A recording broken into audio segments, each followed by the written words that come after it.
नमस्कार किसान भाइयों, मैं Vilas Chitrakar white gold trust Chhatrapati Sambhaji Nagar आपके सामने आज एक नया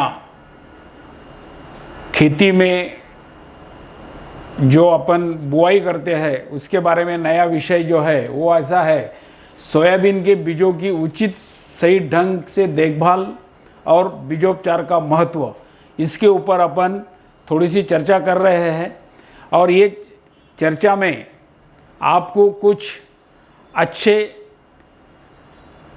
मालूमात देने वाले हैं, तो आप इसको अच्छे गौर से सुनिए और इसका उपयोग करें। बीज की विशेषताएं क्या होती है? बीज की विशेषता ऐसी होती है आनुवंशिक शुद्धता। आनुवंशिक शुद्धता बोले तो क्या है? जो बीज आप खेतों में डालते हैं वो एक सरीखा पूरा अपना क्रॉप दिखना चाहिए। जैसा कि आपने JS 335 लगाया हुआ है तो पूरे पौधे जो है JS 335 के ही निकलना है, उसे आनुवंशिक शुद्धता बोलते हैं। और वो आनुवंशिक शुद्धता बूस्टर प्लांट जेनेटिक्स रखता है। शारीरिक शुद्धता बोले तो गुणवत्ता, शारीरिक शुद्धता बोले तो गुणवत्ता, गुणवत्ता बोले तो क्या है? यदि आप सीड को हाथ में लेंगे, बीज को बैग में से हाथ में लेंगे तो सब सीड आपको सरीखा दिखना चाहिए। उसके अंदर कोई कटा हुआ सीड नहीं, कोई टूटा हुआ सीड नहीं, किसका छिलका निकला हुआ नहीं है, या उसके अंदर कोई ऐसा काड़ी कचरा ना हो। इसके लिए उसको शारीरिक शुद्धता बोलते हैं। तीसरा जो होता है कि अन्य खरपतवार के बीज नहीं रहना उसके अंदर।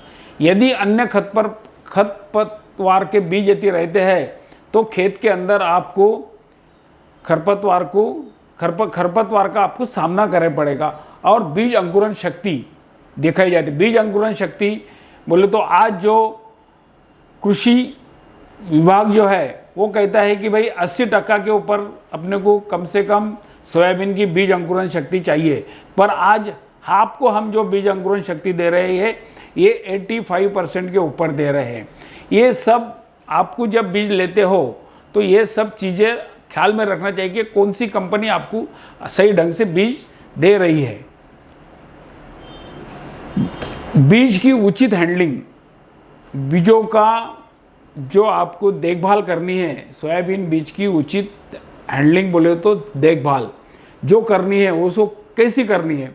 सोयाबीन के बीजों का जो छिलका होता है वो बहुत नाजुक होता है। इतना नाजुक होता है कि उसको आप कभी एक दो बार कभी ऐसा रगड़ भी लेंगे या पटकोगे तो छिलका निकल के भागेगा। तो उसका देखभाल आपको अच्छी करनी चाहिए, इसलिए सही ढंग से देखभाल करना चाहिए। सोयाबीन का देखभाल जो है बीज की वो सही ढंग से करेंगे तो सोयाबीन सीड में आपको जर्मिनेशन में प्रॉब्लम आएगा नहीं। उगवन शक्ति बोलते अपन, उसमें प्रॉब्लम आएगा नहीं। बाद में अंकुरण शक्ति की जांच करने के लिए क्या करना है? संभव हो तो अंकुरण शक्ति की जांच के बाद ही बुआई करें। अंकुरण शक्ति बोले तो जर्मिनेशन टेस्ट। जर्मिनेशन टेस्ट के अंदर क्या करना है? यदि आप बीज लाया हो, बैग खोलिए, उसमें से 100 बीज निकालो। एक गनी बैग जो होती है उसका 2.5 बाय 2.5 का एक कपड़ा काट के उसको गिला करिए और उसके ऊपर 100 सीड डालिए लाइन से ऐसे, और ऊपर से उसको कपड़ा ढक दीजिए और पानी मारिए और कपड़े का पूरा गोल राउंड बना के उसको खड़े रखिए। यदि वो गनी बैग आप खड़े रखते हैं और रोज़ का पानी मारते हैं तो 6वें दिन आपको मालूम पड़ेगा कि उसमें से कितना सीड अंकुरन हुआ है। वो अंकुरन के अंदर आपको 3 चीज़ें मालूम पड़ेगी। एक अंकुरन मालूम पड़ेगा, एक कई जगह उसको फफूंदी जो सीड बोलते हो, जो अपने को उसके अंदर कुछ डिसीज लगा हुआ है क्या, रोग लगा हुआ है क्या, वो दिखेगा, और कुछ आपको कमज़ोर सीड दिखेगा। तो ये अंकुरण शक्ति आपने बीज लाने के बाद उसकी जांच घर को करना ही चाहिए। वो जांच यदि आपकी सही आती है तो आप उसको बुआई के लिए लीजिए। यदि वो उसमें कम ज़्यादा होगा तो आपको सीड ज़्यादा डालना पड़ेगा। और बूस्टर का सीड यदि आप लेते हैं तो उसमें आपको कोई निश्चिंतता है, आप अंकुरण चेक कीजिए और आप बुआई करने के लिए सीड लेके जाइए। बाद में बीजों का सोयाबीन का बीज का जो भंडारण, सूखी जगह पर भंडारण करना बहुत ज़रूरी है। ये बीज गर्म और नमी वाली जगह पर भंडारण न करें। बीज खरीदने से लेकर बुआई तक जल्दबाजी ना करें। आज आपने बीज ले लिया, उसकी बुआई के लिए जल्दबाजी मत करिए। सही ढंग से यदि आपको क्लाइमेटिक कंडीशन मिलता है तो आप उसका बुआई करना चालू कर सकते हैं। वो कैसा वो होना, उसके लिए क्या पैरामीटर्स है वो आपको मैं आगे के स्लाइड में बताता हूँ। परिवहन में सावधानी बरते, ठीक से सही ढंग से देखभाल करें। बोले तो जब अपन लेके जाते हैं सीड तो उसके अंदर भी आपको सावधानी बरतना पड़ता है। वो सावधानी क्या है? बीज का भंडारण करते समय बीजों के ऊपर खाद और भारी वस्तु ना रखें। जब आप बीज खरीदते हो, फिर वो ट्रैक्टर वाला हो या तुम्हारा टेम्पो वाला हो, वो आपकी बैग उसके अंदर डालेगा, उसके ऊपर खाद डालेगा, उसके ऊपर और कुछ डालेगा और लोगों को भी बिठाएगा, तो उसके अंदर अपना अंकुरण शक्ति उसकी कम होती है। इसलिए उसका भंडारण जो है वो आपको सही ढंग से करना है, परिवहन में लाने के बाद में भी और घर में भी। घर में कभी भी एक तो बीज के बैग जो है वो खड़ी रखिए। आड़ी रखोगे तो ज़्यादा से ज़्यादा 2 या 3 बैग के ऊपर, उसके ऊपर वो ज़्यादा दूसरे बैग का वजन मत रखिए। बोने से पहले मौजूद थायरम के बीजों पर अवश्य लगाए। वो अपना बैग जो है उसके अंदर पूरा थायरम का एक पैकेट दिया जाता है। वो पैकेट आपको बीज को लगाना ही लगाना है। इसमें क्या होता है मालूम है? जब आप बीज बोना चालू करते हैं, ट्रैक्टर से बोलो या बैल जोड़ी से बोलो, तो उसमें क्या होता है, अपन बैग निकालते थायरम की पूरी खेत में डाल देते, पर वो थायरम आपको लगाना बहुत ज़रूरी है। वो क्यों लगाना ज़रूरी है ये आपको आगे बताता हूँ मैं। किस्म की सिफारिश के अनुसार प्रति एकड़ बीज की बुआई करें। जो कुछ भी सीड लोगे आप, जो कुछ भी वैरायटी लेंगे, किस्म लेंगे, उसका जो आपको बताया गया है, ये 30 किलो वापरना है, 20 किलो वापरना है, 25 किलो वापरना है, उसी के हिसाब से ही वो बीज की बुआई करें। सिफारिश के अनुसार 75 से 100 मिलीमीटर जब तक बारिश होती नहीं तब तक आप बुआई ना करें। नहीं तो आप बोलेंगे कि भाई आज 25 हो गया, कल 25 और 25, वैसा 100 नहीं। एट ए टाइम आपको 75 से 100 मिलीमीटर बारिश होती है तो ही बुआई करें। जब तक जमीन जो है जहाँ से बुआई करना है वो खेत की ठंडी ना हो जाए तब तक बुआई ना करें। इसमें ये क्यों आपको बोल रहे हैं हम लोग? ये बोलने का कारण एक ही है, यदि आप बुआई करोगे और ज़मीन नीचे से थोड़ी गर्म होगी तो बीज क्या हो जाएगा, उफल जाएगा और बीज सड़ जाएगा। अब बाद में क्या है, ये सब दोनों चीज़ें बराबर मिल रही है तो अब बुआई करनी है, तो बुआई आपको 3 से 5 सेंटीमीटर से अधिक गहरा न बोए। जब आपको बुआई करनी है तो उसका जो सीड जो है वो 3 से 5 सेंटीमीटर के नीचे नहीं जाना चाहिए। ट्रैक्टर से यदि आप बुआई करते हैं तो प्रशिक्षित एवं अनुभवी चालक द्वारा ही की जानी चाहिए। जो प्रशिक्षित ड्राइवर होगा, जिसको मालूम है कि सोयाबीन की बुआई कैसे करी जाती है, वही आदमी को ट्रैक्टर के ऊपर बिठाइए, वही ड्राइवर को बिठाइए और बुआई कराए। इसमें थोड़ा सा भी सीड नीचे चला गया तो उसकी अंकुरण होना नहीं है। अंकुरण नहीं हुआ तो फिर आपको उसकी कंप्लेंट आएंगी। कंप्लेंट आने के बाद में फिर कंपनी के पास जाओ, दुकानदार के पास जाओ। आखिर गलती किसकी होती है? ट्रैक्टर वाले की होती है। तो ये आपको बहुत ज़रूरी रखना है। खराब जल और निकासी वाली मिट्टी में पौधे न लगाएं। जहाँ पे आपकी जो ज़मीन है वहाँ पे यदि उसने पानी पकड़ के रखा है, पानी जा नहीं रहा है, पानी बाहर खेतों के बाहर नहीं जा रहा है, ऐसे जगह पे आप बुआई न करें। बुआई अच्छी करने के लिए आपको सबसे पहले लेना है कि किस्म का प्रति एकड़ बीज बराबर लगाइए। 75 से 100 मिली वर्षा के बाद बुआई करें। ज़मीन पूरी ठंडी होना चाहिए और 30 से 5 सेंटीमीटर गहरा बीज ना बोए। और ड्राइवर जो चालक है ट्रैक्टर का वो प्रशिक्षित होना जरूरी है। ये चीज़ें आप यदि ख्याल में रखते हैं तो आपको सोयाबीन में अंकुरन के बारे में कोई भी दिक्कत नहीं जाएगी। सोयाबीन का बीजोपचार का महत्व क्या है?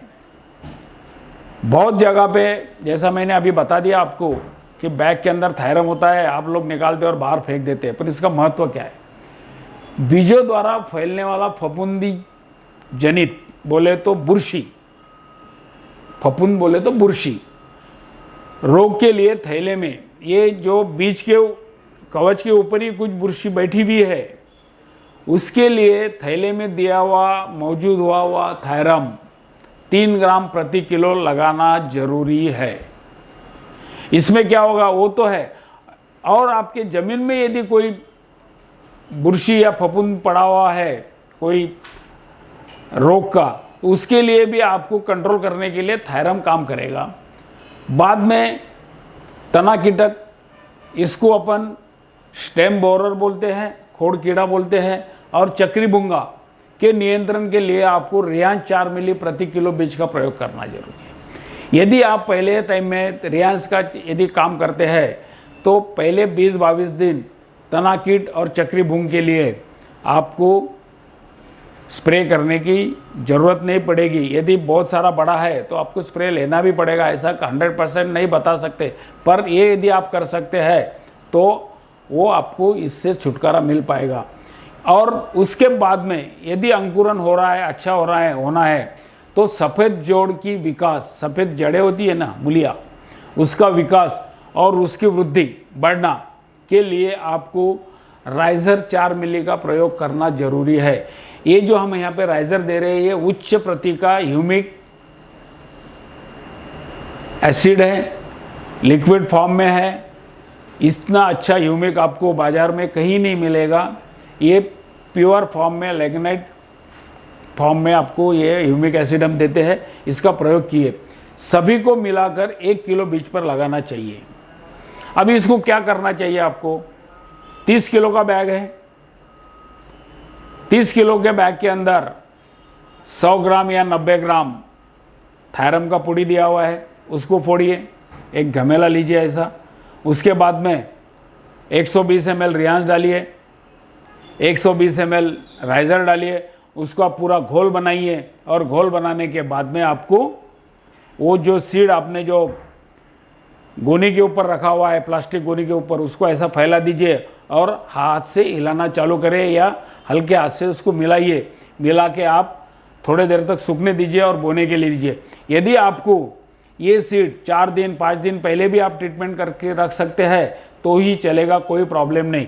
यदि आपको राइजर नहीं मिलता है तो 4 ml सिर्फ आपने क्या लेना है? पानी लेना है। यदि राइजर नहीं मिलता है तो, राइजर मिलता है तो पानी डालने की आपको उसके अंदर ज़रूरत नहीं है। तो इस हिसाब से आप बीजोपचार करना बहुत ज़रूरी है। ये बीजोपचार इतना करने के बाद में आपको मालूम पड़ेगा कि ये बीजोपचार करने के बाद में मेरी फसल कैसी दिख रही है, अच्छी बह रही है। तो अभी ये बीज प्रक्रिया का खर्च बता देता हूँ मैं आपको। इसमें बहुत सारी कंपनियाँ आई हुई है। ये कुछ हमने अच्छे कंपनियों के प्रोडक्ट लिए हुए जो मार्केट में ज़्यादा चलते हैं, उसका हमने कंपैरिजन आपको दिया हुआ है। इसमें ये नहीं है कि हम बोल रहे कि हमारा ही करो, आपको जो पड़ता है वो करो, सिर्फ आप खर्चा ख्याल में रखो। कीटकनाशक की प्रक्रिया करना है आपको। 20 किलो बीज या 30 किलो जो बैग होगी, अभी केडीएस की बैग जो आती है वो 20 किलो की आती है, बाकी की बैग जो आती है वो 30 किलो की आती है। रियांस यदि आपका लेते हैं तो हमारा रियांस का खर्चा 104 रुपया है। यदि आप क्रूजर लेते हैं तो उसका खर्चा 219 रुपये 20 किलो के लिए। यदि आप गौचो लेते हैं तो उसका खर्चा 258 रुपये है। और यही आप 30 किलो के लिए लेते हैं तो 156 रुपये रियांस लगेगा, एक 328 रुपये का क्रूजर लगेगा और 327 रुपये का गौचो लगेगा। फिर आपको ये लेने के बाद आपको सोचना है कि अपने को सस्ता और अच्छा क्या कौन सा मिले। रियांस जो बीज उपचार के लिए बनाया गया एक बहुत अच्छा खासा उच्च प्रति का एक प्रोडक्ट है। इसका जो थिकनेस है और इसका जो माइक्रोन साइज है, बोले तो घुलने का जो ये है वो पूरा 0.2 माइक्रोन का ये है। ये 0.2 माइक्रोन होने से बीज का जो कवच होता है उसके अंदर एम्ब्रियो में घुसने का काम ये बहुत जल्दी करता है। और रियांस की ट्रीटमेंट करने के बाद में आपको मालूमात पड़ेगा। आप कुछ रियांस करो, आपको लगता है तो क्रूज़र करो, गौचू करो, पर कुछ रियांस करिए और आप देखिए। ये आपको खर्चा मैंने आपको लेखा जोखा यहाँ पे बताया। वैसा फफूंदीनाशक की प्रक्रिया जो करनी है, उसके अंदर 20 किलो के लिए एक झेलोरा प्रोडक्ट है, बहुत अच्छे पैमाने पे जाता है, अच्छी ट्रीटमेंट करते हैं लोग। उसका 424 रुपये खर्चा है। यदि आप विटावैक्स लेते हैं तो उसका खर्चा 132 रुपये है। ये 20 किलो के लिए। 30 किलो के लेंगे तो 636 रुपये और 198 रुपये। अब ये तो प्रोडक्ट आप बाहर से लेते ही लेते हैं, पर आप बैग में का थायरम वापरिए, आपको उसका कोई भी पैसा देना नहीं पड़ेगा। और थायरम जितना अच्छा काम करेगा उतना ही ऊपर वाले काम करेंगे। यदि आप घर का बीज लेते हो तो आपने सोचना है कि विटावैक्स लेना है कि झलोरा लेना है, क्योंकि आपको हम जो हमारे बूस्टर के बैग के अंदर जो थायरम दे रही है बहुत उच्च प्रति का थायरम दे रहे हैं। और ये थायरम आप घोल करके लगाते हैं तो आपको कोई भी प्रॉब्लम आने वाली चीज़ नहीं है। उसके बाद में संजीवक बोले तो राइजर 20 किलो के लिए आपको 24 रुपये खर्चा है, 30 किलो के लिए आपको 36 रुपये खर्चा है। आप यदि ये सबका यदि हमारे ट्रीटमेंट का खर्चा देखते हैं तो आपको सोच में पड़ जाओगे कि नहीं, अपने को बूस्टर के प्रोडक्ट की ही सीड ट्रीटमेंट बीजोपचार करना जरूरी है। अभी आपको यहाँ पे बता दिया मैंने, रियांस का खर्चा बताया, गौचो क्रूजर का गौचो का खर्चा बता दिया। अब आप देखिए, ये रियांस के बीजोपचार का खर्चा पानी बताया हमने यहाँ पे। 20 किलो बीजों के लिए रियांस कितना लगने वाला है? 80 ml। कितना खर्चा आ रहा है? 104 रुपये। थायरम बैग में मौजूद है, उसका खर्चा कुछ नहीं है। राइजर ले रहे हैं जो संजीवक मैंने बताया, उसका खर्चा 24 रुपये। बोले तो 20 किलो के बैग के लिए आपको कितना खर्चा करना पड़ रहा है? सिर्फ 128 रुपया। 30 किलो के बैग के लिए कितना खर्चा करना पड़ रहा है? रियांस 120 मिली, खर्चा 156 रुपया। थायरम बैग में मौजूद है। राइजर 120 मिली, खर्चा 36 रुपया। कितना खर्चा आ रहा है? 192 रुपये। यदि आप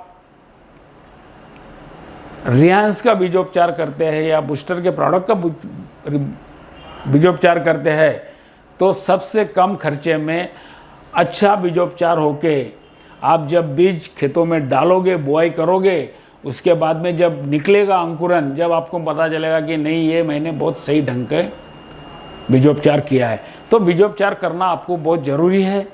बीजोपचार के लिए मैंने आपको खर्चा बता दिया है। रियांस कितना है? 104 रुपया। संजीवक जो लग रहा है 24 रुपये। थायरम अंदर लगा हुआ है। अभी आप रियांस क्यों करें? यहाँ पे आपके सामने पूरा लेखा जोगा बोलेंगे हम, वो है रियांस क्यों करें। ये देखो, रियांस करने के बाद में ये नॉन ट्रीटेड है, इसकी जड़ें देखिए आप, और ये ट्रीटेड की जड़ें देखिए। और यहाँ पे देखिए, ये तो छोटा पौधा है, वहाँ पे देखिए उसका कितना 13 सेंटीमीटर उसका जड़ लंबा हो गया है।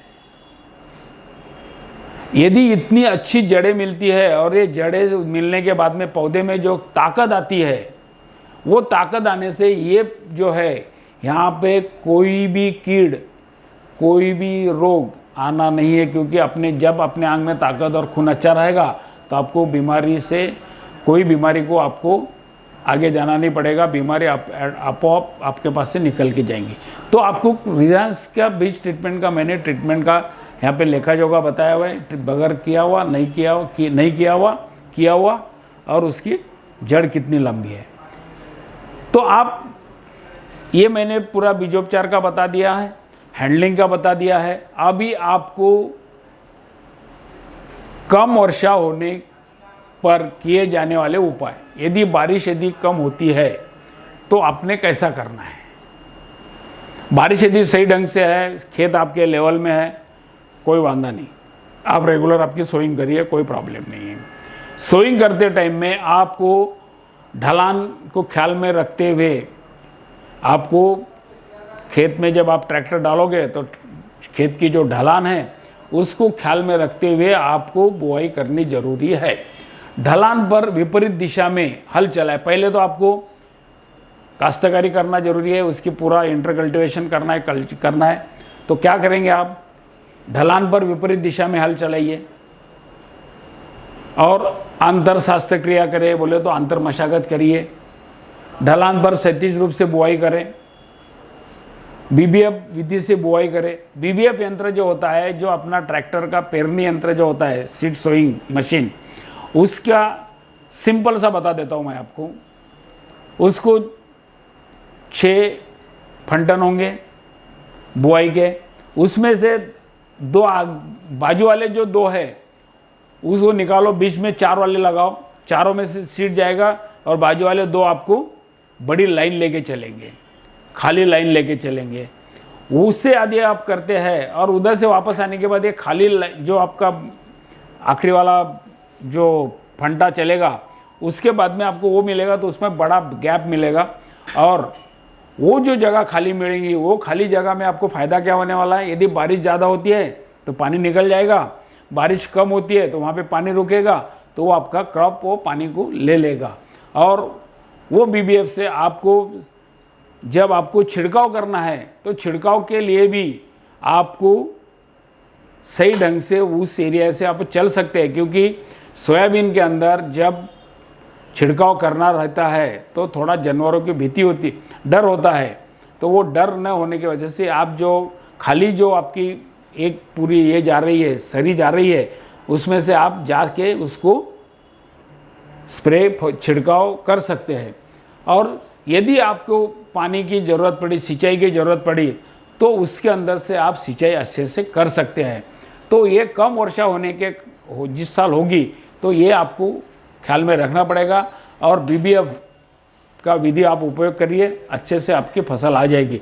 ये आपको मैंने सोयाबीन के बारे में पूरी मालूमात दी हुई है, बीजोपचार बताया हुआ है, बाद में सीड कैसा हैंडलिंग करते हैं वो बताया हुआ है, उसके बाद में ज़मीन में सीड कैसा बोया जाएगा, क्या करना है, कम वर्षा में क्या करना है, ये पूरी मालूमात दी हुई है।